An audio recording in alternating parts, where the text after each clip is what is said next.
Hey my listeners, कैसे हैं आप लोग। आ चुके हैं आप लोगों के लिए सोल टू डबल बॉस का न्यू एपिसोड। तो चलिए शुरू करते हैं इसे। अब तक की कहानी में आप लोगों ने सुन लिया था कि इस वक्त अहान जो कि नशे की हालत में कुछ ज़्यादा ही धुत हो गए थे, जिसकी वजह से उन्हें काफ़ी गहरी नींद आ जाती है। उन्होंने काफ़ी रोमांटिक तरीके से श्रीजल के साथ होली भी खेल ली थी, जिसकी वजह से उनके चेहरे पर और ज़्यादा सुकून नज़र आ रहा था। वहीं श्रीजल जो अपने दिल पर हाथ रखे हुए कहती है, आज तो मेरी जान ही ले लेती है। अच्छा मैंने नींद आ गई। और ये बोल कर कि वो अपनी साड़ी को ठीक करती है और उसे हल्का सा आगे की तरफ से उठाते हुए रूम से बाहर चली जाती है। श्रुति का सवाल अभी भी उसके दिमाग में घूम रहा था और वो खुद से ही आहन के चेहरे को याद करते हुए कहती है, नहीं नहीं, ऐसा नहीं हो सकता। वो बहुत अच्छे इंसान है और मैं उनसे ऐसे आलतू फालतू सवाल नहीं करूँगी। मैं कौन होती हूँ उनसे सवाल करने वाली? जिसने मुझे इतना प्यार दिया है, मैं उनसे लड़ाई करूँ? मुझसे नहीं हो पाएगा ये सब। और ये बोल कर के वो धीरे धीरे अपने कदम को नीचे की तरफ बढ़ा लेती है।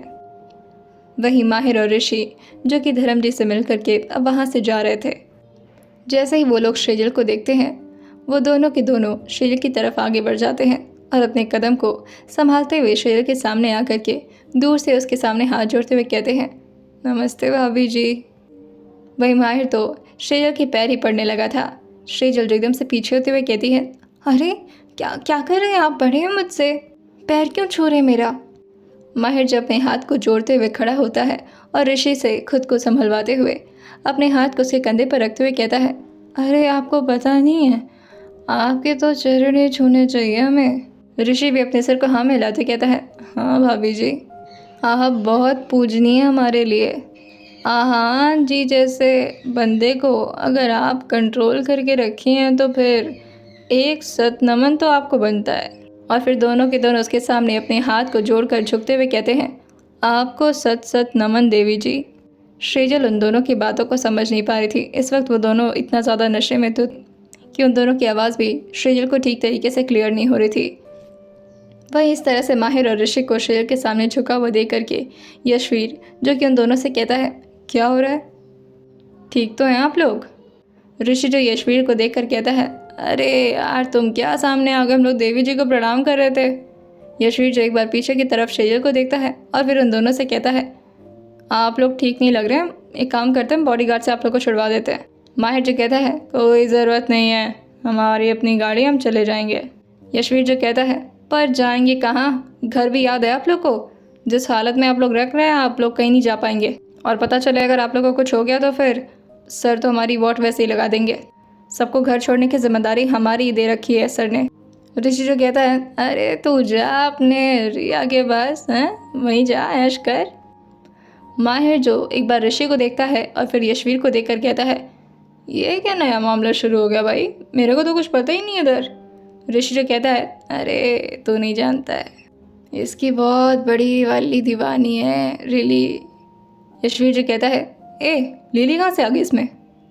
और रिया की दीवानी, रिया का दीवाना तो मैं हूँ, मैंने उसे इंसिस्ट किया था, अब है ही इतनी प्यारी वो। माहिर जी कहता है, अरे यार ये लिली कौन है? मेरा भी कुछ अला भला करवा दोगे क्या तुम लोग? होली का दिन है, अगर अपनी भी कोई बंदी बन जाए, क्योंकि मुझे तो लग नहीं रहा कि क्या बोलना था यार, मैं भूल जा रहा हूँ, क्या बोल रहा था मैं। ऋषि जो उसके बाल को पकड़ते हुए कहता है, अबे इस हालत में जाएगा तो उस लड़की के सामने 2 थप्पड़ मारेगी तेरे को। अरे टीप टॉप से ऑफिशियल कपड़े पहन करके बढ़िया से माहिर बन करके जाना उसके सामने। इस वक्त पूरा पियक्कड़ लग रहा है, तो चल घर चलते हैं। माहिर जो यशवीर से कहता है, भाई प्लीज़ भाई करा देना सेटिंग। हाँ, यशवीर जो कहता है, पहले आप लोग को छुड़वा दूँ मैं, उसके बाद से सेटिंग करवाता हूँ आप लोग की। वही ऋषि की नज़र एक बार श्रुति पर जाती है। वैसे भी सारे लोग के सामने श्रुति जब उसको नजर आती थी तो सब लोग उसके सामने ब्लर हो जाते थे और उसका पूरा फोकस श्रुति पर चला जाता था।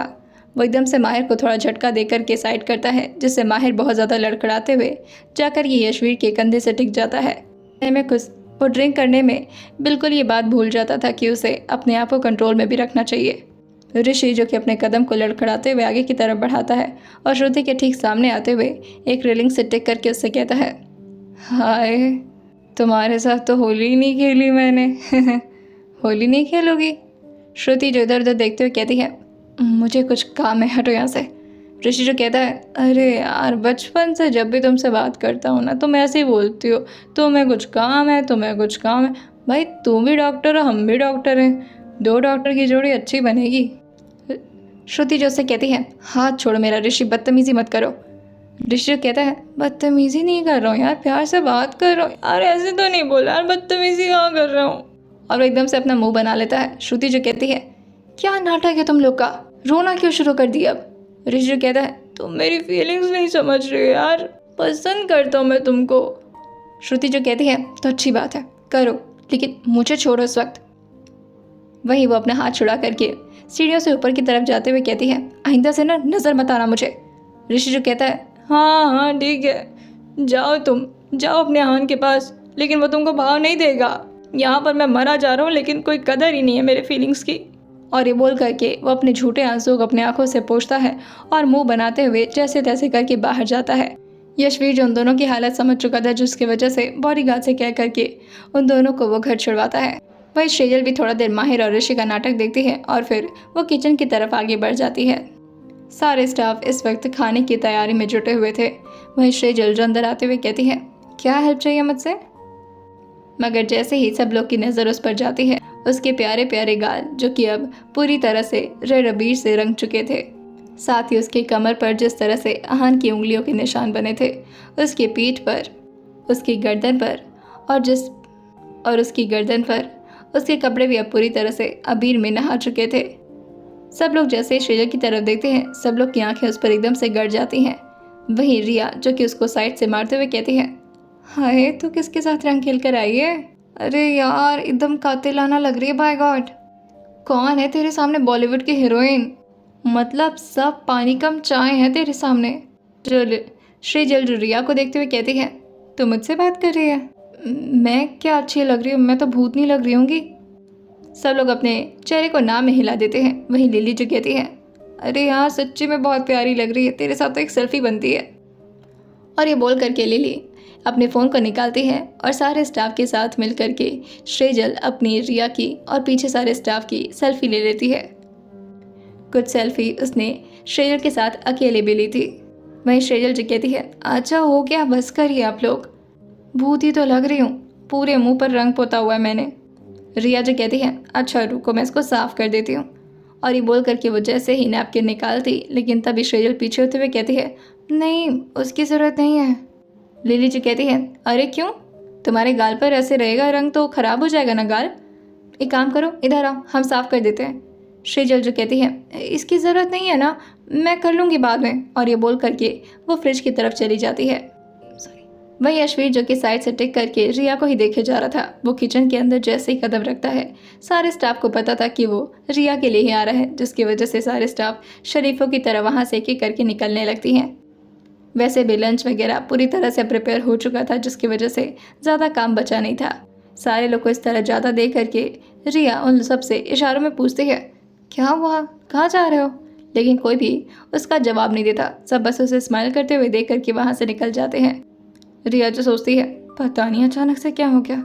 वहीं श्रेजल अभी भी फ्रिज के पास आकर के खड़ी थी और वो फ्रिज खोलते हुए कुछ सामान निकाल रही थी, लेकिन यशवीर ने श्रेजल को नहीं देखा था।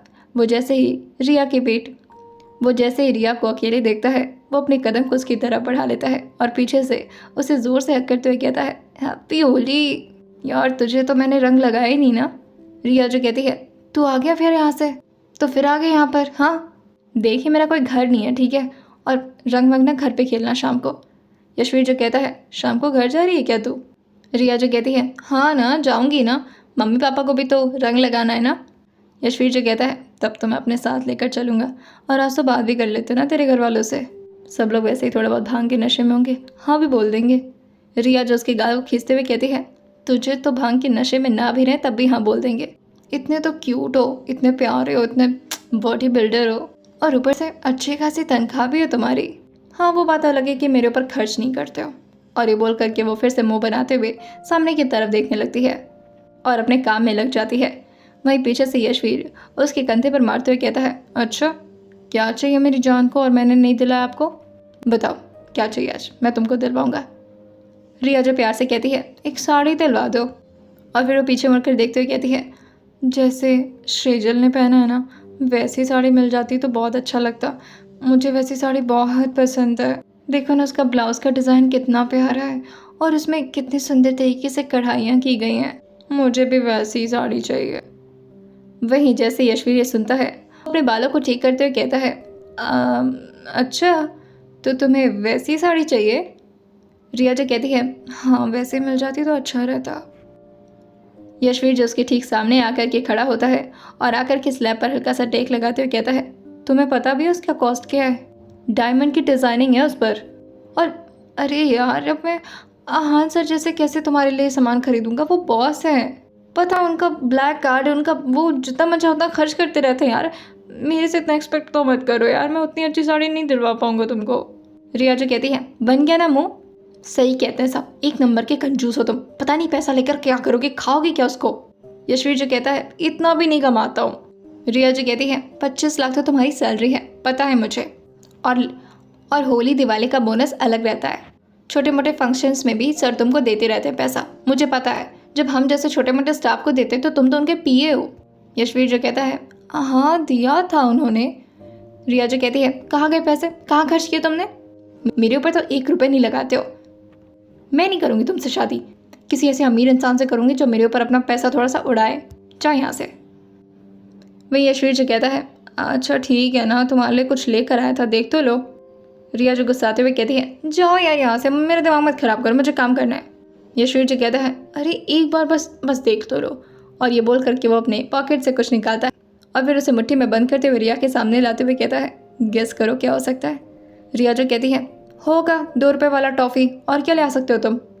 यशवीर जो गुस्साते हुए कहता है, अच्छा तुम्हें क्या लगता है बस इतनी औकात है मेरी? हाँ, सर का असिस्टेंट हूँ, इतना भी मामूली मत समझो, थोड़ा बड़ा गेस करो। रिया जो कहती है, चॉकलेट। वही यशवीर जो गेसता है, वही यशवीर उसकी बात सुनकर ये कहता है, इतना छोटा कौन सा चॉकलेट होता है यार, अच्छे से गेस करो ना। रिया जो कहती है, मुझे नहीं पता, पता नहीं क्या होगा आलतू फालतू सामान। वही यशवीर जो कहता है, अच्छा ठीक है, मैं खुद ही दिखा देता हूँ। और जैसे वो मुट्ठी खोलता है, उसके हाथ में एक छोटी सी रिंग बॉक्स थी। जैसे ही रिया की नज़र उस पर जाती है, वो एकदम से अपनी जगह पर कूदते हुए कहती है, आह वाह, तुम मुझे प्रपोज कर रहे हो, हमारी शादी होने वाली है। यशवीर जो कहता है, अरे वाह, तुम तो बहुत ज़्यादा खुश हो गई। रिया जो कहती है, हाँ तो खुशी की तो बात है ना, दिखाओ रिंग कैसी है। यशवीर जो रिंग बॉक्स को खोलते हुए कहता है, टेंटेना, देखो प्यारी है ना। जैसे ही रिया अंदर के रिंग को देखती है, वो एकदम से मुंह बनाते हुए अपनी गरम गरम चमेटे को उसके सामने करते हुए कहती है, तुम्हारी तो, मुझे सोने के रिंग से प्रपोज कर रहे हो, शर्म नहीं आती तुम्हें? वहीं यशवीर जो कहता है, अरे जल जाऊंगा, क्या कर रही हो, दूर रखो इसे, और सोने की रिंग तो बहुत ही शुभ मानी जाती है। रिया जो कहती है, अच्छा तुम्हारी शुभ और अशुभ में निकालती हूँ। रिया जो उसको दौड़ाते हुए कहती है, रुको तुम, बताती हूँ तुमको। वहीं यशवीर जो हंसते हुए कहता है, अच्छा डायमंड की भी दिला दूंगा यार। और ये बोल कर कि वो जैसे ही आगे की तरफ दौड़ता कि तभी उसकी नज़र जाती है श्रेजल पर, जो कि वहीं पर खड़े होकर के साइड में उन दोनों की बातें सुन रही थी। यशवीर जैसे ही सुनता है, वो एकदम से शर्माते हुए कहता है, मैम आप? वही रिया भी उसके पीछे पीछे आ रही थी कि तभी रिया उसको चिमटे से मारते हुए कहती है, रुको तुम। श्रेजल जो रिया को रोकते हुए कहती है, अरे क्या कर रही हो? रिया जो कहती है, देखा नहीं तुमने कितना, ये देखो रिंग इसका, ऐसे कोई प्रपोज करता है? वहीं श्रेजल जो हंसते हुए से देखकर कहती है, उसने प्यार से लाया है, कम से कम इतना लाया तो सही, उसकी रिस्पेक्ट करो रिया। रिया जो कहती है, हाँ बिल्कुल, अब तुम्हारे पास तो हान सर है ना, तुम तो ऐसी बातें करोगी। जब तुम्हें हान सर ऐसे अंगूठी के रिंग से प्रपोज करते तब तुमको समझ में आता। और फिर वह यशवीर के कान को खींचते हुए कहती है, अगर ऐसी रिंग लेकर के मेरे घर पर आ गए ना तो जान लेना, दरवाजे नहीं खोलूंगी तुम्हारे लिए। और ये बोल करके वो मुंह बनाते हुए वहाँ से बाहर निकल जाती है। वही यशवीर अपने कान को पकड़ते हुए कहता है, अब आप प्लीज़ सर को ये सब मत बताइएगा प्लीज़। श्रीजल तो मुस्कुराते हुए कहती है, क्यों? आपको अगर वो पैसे दे देंगे तो आप उनके लिए डायमंड रिंग खरीद देना, तो फिर रिया नाराज़ भी नहीं होगी। यशवीर जो कहता है, अरे मैंने रखी है डायमंड रिंग, ये तो बस मैं उसे चढ़ाने के लिए कर रहा था, मज़ा आता जब वो मुझ पर इस तरह से नाराज़ होती है तो। और ये बोल करके वो शर्माते हुए बाहर निकल जाता है। वही श्रेजल जो कि यशवीर की बात पर गौर फरमाते हुए कहती है, मज़ा आता है जब वो नाराज़ होती है तो। वाह, कितने अच्छे हैं ये दोनों लोग। और फिर वो कुछ सोचते हुए कहती है, पर मुझे तो कभी उन्होंने मौका ही नहीं दिया कि मैं उनसे नाराज़ हो सकूं। अब इतना कोई प्यार करेगा तो भला मैं नाराज़ कैसे हो सकती हूँ। जिस चीज़ की मुझे ज़रूरत भी नहीं होती है वो चीज़ भी मेरे सामने ले आकर रख देते हैं। और वह खुद को टाइल्स के रिफ्लेक्शन से देखते हुए कहती है, मैंने तो इस साड़ी पर इतना गौर भी नहीं किया। इतना प्यार से वो लेकर आए थे मेरे लिए, मैंने तो उन्हें थैंक यू भी नहीं बोला ना। और वह ये सोच करके एकदम से निराश हो जाती है और अपने ही फोरहेड पर मारते हुए कहती है, जाओ श्रेजल, कितनी बड़ी बेवकूफ़ लड़की है तू। जहाँ लड़कियाँ ये सब पाने के लिए तड़प रही हैं वहाँ तुझे ये सब कुछ मिल रहा है और तुझे उसकी कदर ही नहीं है। और वो फ्रिज से चॉकलेट का बॉक्स निकालते हुए कहती है, मैं अपने हाथों से उन्हें चॉकलेट दे करके थैंक यू बोलूँगी। अब मेरे पास तो और कुछ है भी नहीं ना उनके लिए। लेकिन तभी उन्हें कुछ याद आता है और वो खुद से कहती है, क्यों ना मैं उनके लिए ठंडा ठंडा कॉफ़ी शेक बनाऊँ। हाँ, ये कर सकते हैं। अगर मेरे हाथ से कुछ बना करके ले जाऊंगे तो ज़्यादा स्पेशल रहेगा और शायद वो खुश भी हो जाए। और यही सोच करके वो आहान के लिए कोल्ड कॉफ़ी प्रिपेयर करने लगती है। वहीं दूसरी तरफ रूम में आहान, जो कि इस वक्त अपनी नींद के आगोश में थे, लेकिन धीरे धीरे उनकी नींद अब खुलने लगी थी। वहीं कोई उनको बहुत ही प्यार से देख रहा था। उनके ठीक सामने एक लड़की खड़ी थी जो कि आहान को इतना प्यार से सोता हुआ देख कर कहती है, तुम्हें कब से इतनी सुकून भरी नींद आने लगी आहान? तुम्हें तो दवाइयाँ लगती हैं ना ऐसे सोने के लिए। क्या तुमने आज पूरी दवाई खा ली है या फिर तुम्हारी सुकून की वजह कोई और बन गया है? और फिर वो अपने घुटने पर बैठ करके बेड के पास आती है और अपने हाथ को धीरे से आहान के चेहरे पर रखते हुए कहती है, तुम्हें कोई आइडिया भी नहीं है कि तुम्हें देखने के लिए कितना तरस चाहती हूँ मैं, पर तुम तो मुझसे ज़रा भी प्यार नहीं करते। जब मुझे देखते हो तब भी इग्नोर कर देते हो ना। बचपन से लेकर आज तक सिर्फ तुम्हें चाहा है मैंने, कभी भी तुमसे कोई उम्मीद नहीं रखी। बस इतना ही चाहती हूँ कि थोड़ा वक्त मुझे भी दे दिया करो। पर न जाने क्यों तुम्हें इतनी नफ़रत है प्यार से, इतना नफ़रत करते थे तुम। प्यार का नाम लेने से एकदम बौखला उठते थे मेरे ऊपर। मैंने कितने बार कोशिश नहीं किया तुम्हें इंसिस्ट करने के लिए, कितने बार कोशिश नहीं किया कि मैं तुम्हें अपने प्यार का इजहार करूं और तुमसे बताऊं कि मैं तुम्हारे लिए क्या महसूस करती हूं। पर तुम हर बार मेरे प्रपोज़ल को इतने बुरी तरह से रिजेक्ट करते थे कि मेरा दिल हर बार टूट जाता था। आज एक आखिरी बार और कोशिश करना चाहती हूँ मैं। अगर आज ये नहीं हुआ ना तो मैं समझ जाऊँगी कि मेरी ज़िंदगी में तुम कभी नहीं आ सकते। लेकिन आज मेरी बात सुन लो प्लीज़। और ये बोल करके वो धीरे से उसके बालों पर हाथ फेरती है, जिससे आहान अपने हाथ को हल्का सा उठाते हैं और उसके हाथ को अपने हाथ में लेते हुए अपने गालों पर रखते हुए कहते हैं, तुम बहुत अच्छी हो श्रेजल, आई लव यू। तुम्हारे हाथ, तुम्हारी बातें, आई लव यू श्रेजल, मेरे पास आओ। आहान को लग रहा था कि ये श्रेजल है, जिसकी वजह से वो उस लड़की को अपने पास बुलाते हैं और वो लड़की भी आहान के ठीक बगल में आकर के लेट जाती है। आहान जो से ज़ोर से हक करते हुए अपने सीने से लगाते हुए कहते हैं, तुम्हें पता है श्रेजल, आज तुम साड़ी में बहुत अच्छी लग रही थी। मैं तुम्हें बताना चाहता था पर मैं सही से बोल नहीं पा रहा था कि मैं तुमसे कैसे बताऊँ ये। मैंने शायद तुम्हें पहली या दूसरी बार साड़ी में देखा होगा। बेहद खूबसूरत लग रही हो आज तुम। मैं तुम्हें इसी तरह से देखना चाहता हूँ, मैं तुम्हें इसी तरह से हमेशा अपनी बाहों में।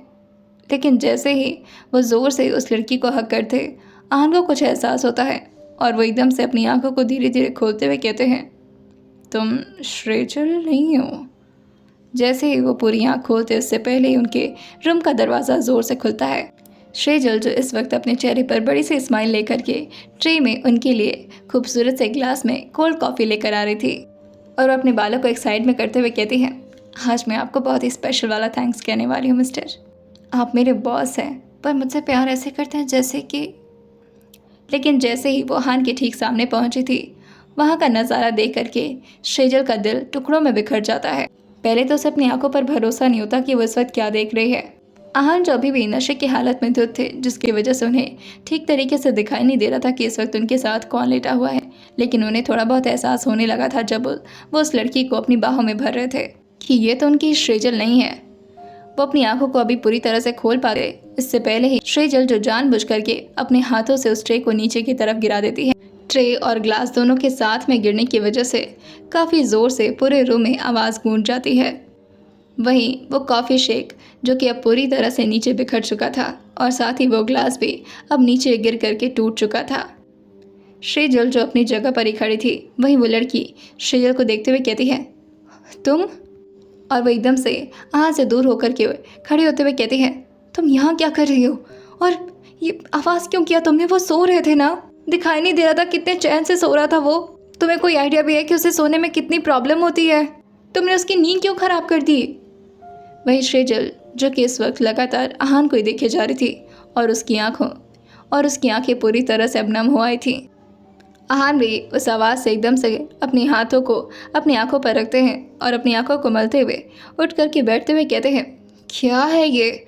उन्हें लगा था कि शायद कोई स्टाफ आई है जिसने ये काम किया है और वो गुस्साते हुए कहते हैं, दिखाई नहीं देता यहाँ पर क्या चल रहा है और ये क्या कर दिया? लेकिन आगे के शब्द उनके मुंह के अंदर ही रह जाते हैं जब वो देखते हैं कि इस वक्त श्रीजल उनके सामने खड़ी है, वो भी अपनी आंखों में आंसू लिए हुए। श्रीजल का चेहरा पूरी तरह से रोने वाला बन चुका था और उसकी आंखों के आंसू जो कि अब उसके पलकों से नीचे गिर करके उसके गालों पर पहुंच रहे थे। आहान जैसे ही श्रीजल को ठीक सामने देखते हैं, वो पहले तो विश्वास नहीं कर पाते कि श्रीजल इस वक्त तक उनके बाहों में नहीं बल्कि उनके सामने खड़ी थी। और वो जैसे ही बगल में खड़ी एक लड़की को देखते हैं, बगल में खड़ी थी जो कि इस वक्त आहान के बेड के ठीक पास में ही खड़ी थी। और जैसे ही वो उस लड़की को देखते हैं, वो काफ़ी गुस्से में कहते हैं, श्रुति जहान को देखते हुए कहती है, मुझे पता है कि इसने तुम्हें जगा दिया, इतना प्यार से सो रहे थे ना तुम। और ये बोल करके वो अपने हाथ को ले जाकर के आहान के चेहरे पर रखती, उससे पहले ही आहान उसको ज़ोर से धक्का देते हैं और फिर तुरंत ही बेड से उतरते हुए श्रीजल की तरफ आगे बढ़ने लगते हैं। लेकिन श्रीजल जो कि तुरंत ही पीछे होते हुए कहती है, सॉरी, मुझे नहीं पता था कि आप लोग यहाँ पर बिजी होंगे, मैंने डिस्टर्ब कर दिया ना। और ये बोल करके वो तुरंत ही रूम से बाहर की तरफ भागने लगती है। लेकिन तभी आहान नंगे पैर ही उसके पीछे भागते हैं और तेज़ आवाज़ में कहते हैं, श्रीजल रुको। लेकिन श्रीजल नहीं रुकती लेकिन तभी आहान के पैरों में कुछ चुभता है और वो श्रीजल को रोकते हुए कहते हैं, श्रीजल आह। जैसे ही श्रीजल ने आहान की आवाज़ सुनी थी, वो तुरंत ही पीछे की तरफ मुड़ करके उनकी तरफ आगे बढ़ते हुए कहती है, क्या हुआ आपको? आहान के पैरों में कांच का टुकड़ा चुभ चुका था, मगर फिर भी आहान अपने नंगे पैरों से उसकी तरफ आगे बढ़ते हुए कहते हैं, श्रीजल जो कहती है, आपके पैर में लग गई क्या? मैं भी अभी साफ़ कर देती हूँ, पहले आप बैठिए, मेरी वजह से आपको चोट लग गई। आहान जो कहते हैं, मेरी वजह से तुम रो रही हो? I am really sorry Shrijal, मुझे नहीं पता था कि मुझे एहसास हो रहा था कि तुम वो नहीं हो, पर मैं होश में नहीं था, आई एम रियली सॉरी। जैसे ही श्रुति आहान के मुंह से सॉरी सुनती है, वो एकदम से दंग रह जाती है और उसे अपने कानों पर भरोसा नहीं होता कि वो इस वक्त आहान के मुंह से अपॉलॉजी सुन रही है। आहान जो कि श्रीजल के हाथ को ज़ोर से पकड़ करके अपने पास ले आते हुए कहते हैं, so sorry Shreejal, I didn't know कि तुम वो नहीं हो। मैं तुम्हारे नाम ले रहा था, मुझे लगा कि मेरे पास सिर्फ तुम आ सकती हो और किसी को मैंने हक दिया ही नहीं है। श्रीजल जी कहती है, इस बारे में हम बाद में बात करते हैं, पहले बैठिए चल के। लेकिन आहान लगातार उससे सॉरी पर सॉरी बोले जा रहे थे। श्रीजल जी कहती हैं, 1 मिनट रुकिए, आप पहले यहीं पर रुकिए और एकदम शांत रहिए और अपना पैर दिखाइए मुझे। वहीं श्रुति जो श्रीजल से कहती है, तुम्हारी वजह से ही हुआ है सब कुछ, और हटो तुम यहाँ से, मैं डॉक्टर हूँ, तुम फर्स्ट एड लेकर आओ, मैं ठीक करती हूँ, तुम्हारी वजह से इसका इतना खून बह गया। और ये बोल करके वो आहान के पैरों के सामने बैठती है और अपने थाई को उनके पैरों के नीचे रखते हुए कहती है, लगान मैं ठीक करती हूँ। कितना ज़्यादा गहरा चोट लग गया तुम्हें और कितना अंदर तक चला गया ये कांच, काफ़ी तकलीफ हो रही होगी ना तुम्हें। आहान की नज़र तो श्रीजल पर थी, मगर जैसे ही श्रुति उनका पैर छूती है, वो एकदम से अपने पैर को पीछे करते हुए कहते हैं, स्टे अवे। ऐसा लग रहा था कि आहान का 2 रूप है, श्रीजल के लिए कुछ अलग और श्रुति के लिए बिल्कुल अलग। जहाँ आहान की नज़र में लगातार रिग्रेट भरा हुआ था श्रीजल को देख करके, वहीं वो जैसे ही श्रुति की तरफ अपनी आंखों को मोड़ते हैं, अचानक ही उनकी आंखों में पूरी तरह से खून उतर आता है। श्रुति उस रूप से एकदम से घबरा जाती है और झटके से खड़े होते हुए कहती है, सॉरी, पर मैंने क्या किया है? आहान एक बार उसको गुस्से में घूरते हैं और फिर श्रीजल को देखते हुए कहते हैं, मैं इसे बाद में निकाल, पहले तुम बताओ कि तुमने मुझे माफ़ तो कर दिया ना। श्रीजल जो आहान की तरफ देखते हुए कहती है, इस वक्त आपको माफ़ी मांगना ज़्यादा इंपॉर्टेंट लग रहा है, पहले आपके खून को तो मैं रोकूं, आपको कितनी ज़्यादा चोट लग चुकी है, वो भी मेरी वजह से। आहान जैसे कहते हैं, बह रहा है खून तो बहने दो, गलती है मेरी, सज़ा तो मिलनी चाहिए ना। मुझे एहसास कैसे नहीं हुआ कि तुम मेरे पास नहीं बल्कि कोई और था मेरे पास। और जब तक मैं समझ पाता तब तक बहुत देर हो चुकी थी। I am so sorry Shrijal. Shrijal जो आहान के होठों पर अपनी उंगली को रखते हुए कहती है, बस अब और नहीं, शांत रहिए, मैं इसे ठीक करती हूँ। ये बहुत ज़्यादा खून बह रहा है, मुझे तो देखा भी नहीं जा रहा। और वो जल्दी से फर्स्ट एड लेकर आती है और आहान के कांच को धीरे धीरे अपने हाथों से निकालने लगती है। उसे कांच निकालने में काफ़ी दिक्कत हो रही थी। वहीं श्रुति जो कहती है, मैं निकाल दूँ? श्रीजल जो श्रुति को देखते हुए कहती है, हाँ प्लीज़ आप निकाल दीजिए, क्योंकि मुझसे तो निकल नहीं रहा, इन्हें बहुत तकलीफ़ हो रही होगी। हाँ जो श्रुति को देखकर कहते हैं, दूर रहो मुझसे, अगर तुम्हारे हाथ भी मेरे शरीर पर पड़े तो यहीं काट दूंगा तुम्हारे दोनों हाथ। और फिर वो शेरल को देखते हुए कहते हैं, तुम ये सब छोड़ो, पहले तुम बताओ कि तुमने मुझे। शेरल जी कहती है, बस भी करेंगे आप, बच्चों की तरह जिद करने लग जाते हैं। और फिर वो खुद ही अपने थाई पर उनके पैरों को रखती है और आहान की कांच को झटके से अपनी आंखों को जोर से बंद करते हुए निकालते हुए कहती है, आहान तो कुछ भी नहीं बोले थे, मगर ये आवाज़ तो शेरल के मुंह से ही निकल गई थी। आहान जो उसको इतनी तकलीफ में देखते हैं तो उसके गाल पर धीरे से हाथ रखते हुए कहते हैं, तुम्हें क्या हो गया? शेरल अपनी आंखें खोल करके आहान की तरफ देखते हुए कहती है, आपको दर्द हो रहा होगा ना? और फिर वो जल्दी से आहान के उस चोट को अपने हाथों से साफ करती है और उस पर तुरंत ही खून रुकने वाला मरहम लगा करके अच्छे से बैंडेज लगा देती है। आहान जो शेरल को देखते हुए कहते हैं, तुम नाराज़ हो बीबी? शेरल जो खड़े होते हुए कहती है, मेरी क्या औकात है कि मैं आपसे नाराज़ होंगी? और ये बोल करके वो फर्स्ट एड बॉक्स को वहीं ड्रॉर के अंदर डालती है और आहान से कहती है, मैं इसे आकर के साफ़ करवाती हूँ। और ये बोल करके वो रूम से बाहर जाने लगती है। आहान उसे रोकते मगर फिर भी शेरल तुरंत ही वहाँ से बाहर निकल चुकी थी। श्रुति जो आहान के बगल में बैठते हुए कहती है, पहली बार तुमने किसी को सॉरी बोला है आहान, तुम आहान खुराना ही हो ना? वहीं आहान जो कि श्रुति को घूरते हुए देखकर कहते हैं, तुम्हारी हिम्मत कैसे हुई मुझे हाथ लगाने की? श्रुति जो कहती है, कैसी बातें कर रहे हो तुम? दोस्त तो तुम्हारी, बचपन से प्यार किया है मैंने, और जो प्यार तुम शेरल को दे रहे हो, जितने प्यार से तुम उसे अपने पास बुला रहे थे, क्या वो प्यार मुझे नहीं मिल सकता?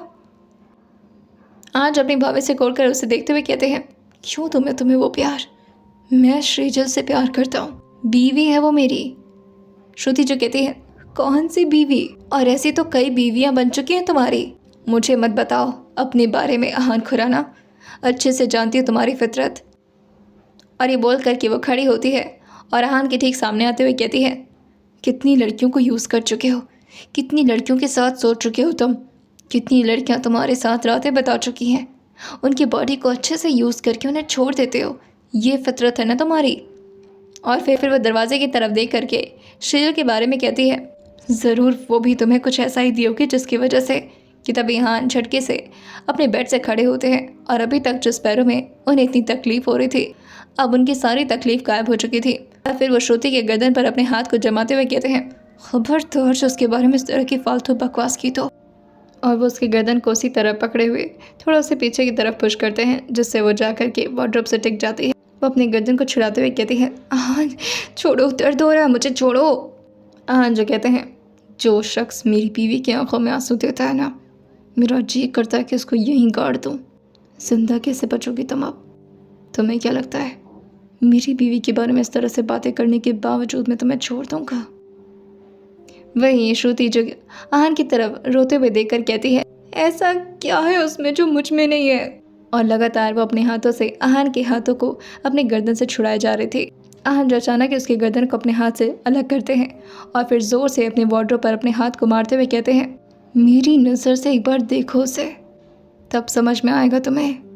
श्रुति जी कहती है, मैं भी तो तुमसे प्यार करती थी ना, फिर तुमने कभी मुझसे इस तरह से बातें क्यों नहीं की? क्या मैं उसकी तरह सुंदर नहीं हूँ इस वजह से? आहान जो उसकी तरफ घूरते हुए देखकर कहते हैं, मुझे उसके आगे दुनिया फीकी लगती है और सिर्फ श्रेजल ही है जो मुझे बर्दाश्त कर सकती है, जो मुझे संभाल सकती है। मेरे दर्द में मेरे पेन किलर की तरह काम करती है वो। जब स्ट्रेस में होता हूँ तो उसे देख करके मुझे रिलीफ मिल जाता है। और फिर वो कुछ सोचते हुए थोड़ा पीछे की तरफ आते हैं और बेड पर आराम से बैठते हुए अपने एक पैर को दूसरे पैर पर टेक लगा करके अपने दोनों हाथों को पीछे करके अपने सिर को थोड़ा ऊपर करते हुए कहते हैं, तुमने कभी ध्यान से देखा है उसे? कभी मेरी नज़र से देखना उसे। मुझे उसकी हर एक चीज़ से प्यार है, उसकी मासूमियत, उसकी नादानियाँ, वो जिस तरह से मुझसे बातें करती है, जिस तरह से मुझसे नज़रें चुराती है, जब मैं उसे प्यार से देखता और वो शर्मा जाती है। अपने कांपते हुए होंठों से जब वो मुझे आहान जी बुलाती है। जब मैं उसे छूता हूँ तो जिस तरह उसकी पूरी शरीर वाइब्रेट कर जाती है, जिस तरह वो मुझे देख कर के घबरा जाती है, डर जाती है, कभी कभी बच्चों की तरह हरकतें करती है, बच्चों की तरह बातें करती है। उसकी हर एक अदाओं से प्यार है मुझे। और फिर वो श्रुति को घूरते हुए देखकर कहते हैं, और जितनी तकलीफ़ मैंने उसे दी है ना, अगर तुम्हें मिली होती मुझसे उतनी तकलीफ़ तो तुम मुझसे नफ़रत करना शुरू कर देती। श्रुति जो कहती है, क्या वो भी तुमसे मुझ जैसा प्यार करती है? जो कुछ सोचते हैं और मुस्कुराते हुए अपने चेहरे को ना में हिलाते हुए कहते हैं, नहीं, वो मुझसे प्यार नहीं करती। उसका तो बस एक ही काम है, मुझे खुश रखना। उसकी प्रायोरिटी है। उसे लगता है कि मैं उसे ख़रीद कर लाया हूँ तो सिर्फ इसलिए ताकि वो मुझे खुश रख सके, मगर उसे पता नहीं है कि वो कुछ करे ना करे, मैं तो उसे देख कर ही खुश हो जाता हूँ। जब उसे देखता हूँ तो ऐसा लगता है दुनिया का सारा सुकून मिल गया मुझे। और फिर वो अपने बेड से खड़े होते हैं और अपने पॉकेट में हाथ डालते हुए श्रुति के सामने आते हुए कहते हैं, मेरी बीवी है वो, तमीज़ से बात करो उसके बारे में, और आइंदा से अपनी शक्ल मत दिखाना। जी तो कर रहा है कि तुम्हें यहीं पर गाड़ दूँ, लेकिन नहीं। तुम्हारी वजह से आज मुझे कुछ पता चला अपनी बीवी के बारे में। और फिर वो कुछ सोचते हुए कहते हैं, इससे पहले भी कई लड़कियां मेरे करीब आई हैं उसके सामने, मगर उसे कोई फ़र्क नहीं पड़ा। और फिर वो थोड़ा मुस्कुराते हुए कहते हैं, पर आज पहली बार वो मुझसे नाराज़ हुई है।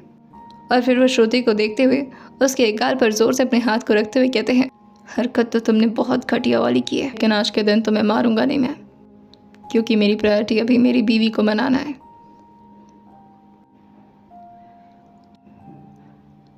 क्या मैं इतनी बुरी हूँ कि हम दोस्त भी नहीं रह सकते? आज अपनी नज़रों को उठा करके श्रुति की तरफ देखते हुए कहते हैं, प्यार करती हूँ ना मुझसे? श्रुति जो कहती है, हाँ करती हूँ प्यार, तुम्हारी हर बुरी आदतों से भी प्यार हो गई अब तो मुझे।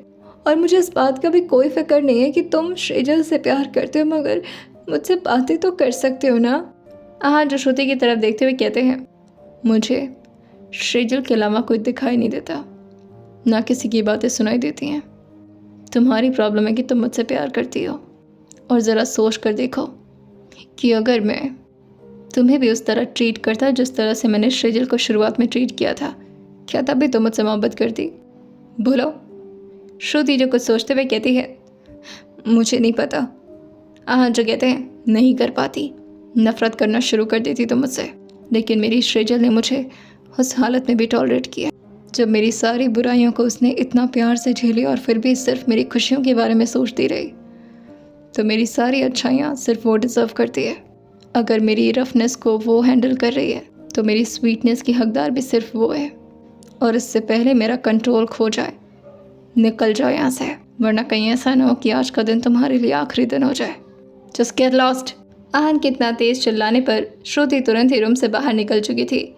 वहीं आहन जो कि अपने वार्डरोब से एक शर्ट निकालते हैं और खुद शीशे के सामने आ जाते हैं, अभी भी उनके चेस्ट पर और उनके एब्स पर पूरी तरह श्रेजल के हाथों से अबीर के निशान लगे हुए और फिर एक शर्ट को पहन करके श्रेजल की तरफ बाहर निकल जाते हैं। वो नीचे के 4-5 बटन्स को बंद किए थे, मगर ऊपर के 3-4 बटन्स अभी भी खुले हुए थे, जिससे उनकी मस्कुलर चेस्ट जिस पर अबीर लगा हुआ था वो साफ तरीके से नज़र आ रहा था।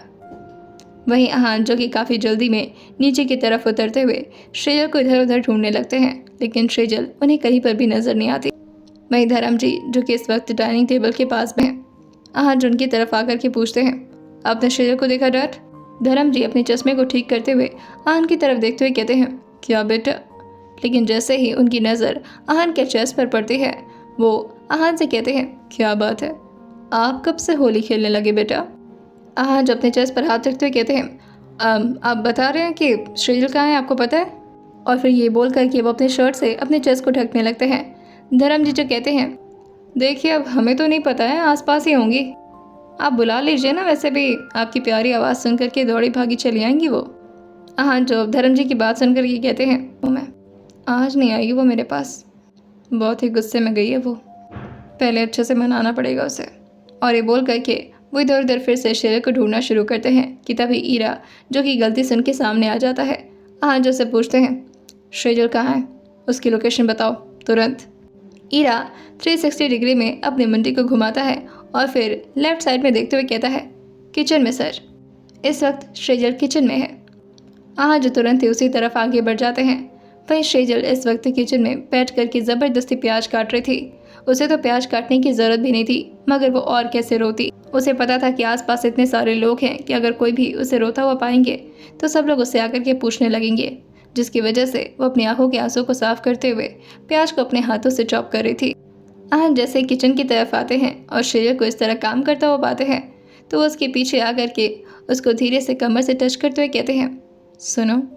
वो बहुत ही प्यार से अपनी एक उंगली से उसके कमर को टिकल कर रहे थे। श्रेजल इधर उधर होते हुए थोड़ा मचलती है और फिर आहान से कहती है, कुछ काम है? आहान जो ज़ोर से उसकी तरफ आगे बढ़ करके उसको ज़ोर से हक करते हुए कहते हैं, नाराज़ तो नहीं होते ना?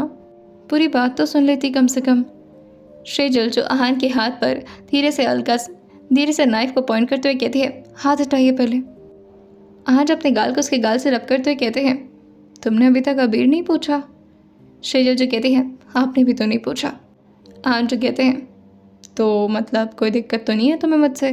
क्योंकि अगर गुस्सा होती तो तुरंत ही तुम पहले अपना अबीर हटाती जो कि मैंने इतने प्यार से अपने हाथों से लगाया था ना। श्रेजल जो तुरंत ही अपनी साड़ी के पल्लू को लेती है और ज़ोर से अपने गालों को रब करते हुए कहती है, लीजिए पोंछ लिया मैंने। आहान जो उसकी कमर पर अपने हाथ को टिकाते हुए कहते हैं, मैडम जी नाराज़ है मुझसे? श्रेजल जी कहती है, मैं क्यों नाराज़ होंगी? मैं कौन होती हूँ आपसे नाराज़ होने वाली? और ये बोल करके वो प्याज के छोटे छोटे टुकड़े किए जा रही थी। आहान जो उस प्याज को देखते हुए कहते हैं, बेचारा मेरा गुस्सा किसी और पर निकल रहा है। कि तभी श्रेजल की आंखों का आंसू जो कि जाकर के आहान के हाथों पर गिरता है, जिससे आहान एकदम से श्रेजल को अपनी तरफ घुमाते हुए कहते हैं, तुम रो रही हो? नाराज़ हो तो मुझ पर गुस्सा कर लो, रो क्यों रही हो? श्रेजल जो अपनी आंखों को अपने ब्लाउज से पोंछते हुए कहती है, आप रहने दीजिए, मैं आपकी वजह से नहीं रो रही हूँ, प्याज काट रही हूँ इसलिए रो रही हूँ। आहान जितना प्यार से उसे रोता हुआ देख करके उसके चिन को पकड़ते हुए कहते हैं, ओह मुझे पता है तुम क्यों रो रही हो, लेकिन तुम रोती हो तो मुझे अच्छा नहीं लगता ना। मैंने रुलाया तुम्हें? तो ये लो। और ये बोल करके वो उसे बेलन थमाते हुए कहते हैं, मार सकती हो तुम इससे। और फिर वह अपने हाथ में स्लैब से एक फोक उठाते हुए कहते हैं, या फिर इससे कत्ल कर दो मेरा। और फिर वो उस नाइफ को पॉइंट करते हुए कहते हैं, तुम्हारे पास तो नाइफ भी है, इससे भी मार सकती हो। श्रेजल जोहान को देखते हुए कहती है, मैं यहाँ पर आपको कोई छोटी बच्ची नज़र आ रही हूँ? आप मुझसे इस तरह से बात क्यों कर रहे हैं?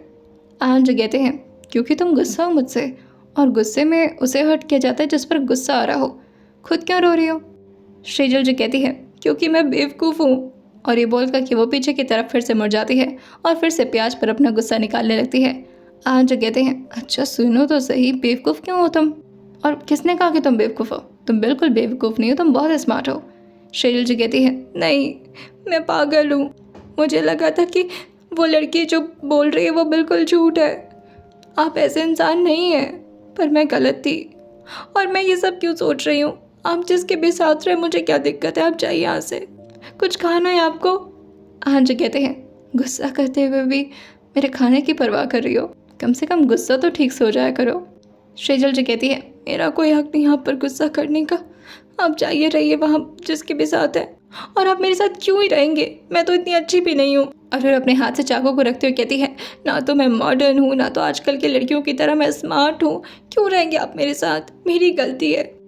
आहान जो से कहते हैं, तुम्हें कोई आइडिया भी नहीं कि तुम मेरे लिए क्या हो। श्रेजल जी कहती है, मुझे कोई ज़रूरत नहीं आइडिया लगाने की। और फिर वो आहान के हाथों से अपनी कमर को छुड़ाते हुए कहती है, मुझे जाना है, मुझे घबराहट हो रही है। आहान जो कहते हैं, मेरे पास रहकर के तुम्हें घबराहट महसूस हो रही है? श्रेजल जी कहती है, आप इस तरह से ज़ोर से पकड़े हुए इसलिए हो रही है। और ये बोल करके वो आहान से दूर होते हुए कहती है, अगर आप सच में मुझे थोड़ा भी प्यार करते हो तो मेरे पास मत आइएगा। और ये बोल करके वो रूम की तरफ जाने लगती है।